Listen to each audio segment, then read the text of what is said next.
бүгінгі күнге жалпы осы аптаға қарайған план құрып қойған адаммын да мен. Менің рекламаларым бар, алып қойған ақшалар төленген да, мысалы өзімнің планым бар.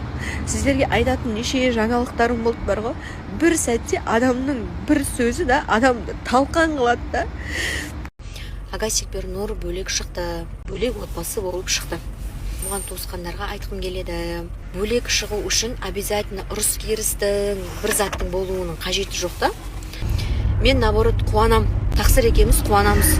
Сондай жас кездерінде бөлек квартира алып, өздері бөлек шығып жатыр.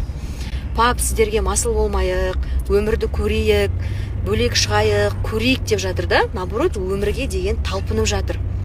Оларға неге бөлек шықтың, бүйттің, сөйттің деп айтудың қажеті жоқ. Ересек балиғат жасқа толған, онды солды ажырата алады. Жаныңа жақын адам не то жазып, сондай бір әрекет істеген кезде все же обидно болып қалады. Адам болғаннан кейін енді жылайсың все равно, неге үйтті деп қиналасың жаның все равно. Бұл ситуацияда самое главное менің қасымда күйеуім бар, ата-анам бар, бауырларым да, мені білетін туыстарым, достарым, мощный поддержка беріп жатқан. Неше целый день звондап жатыр бәрі.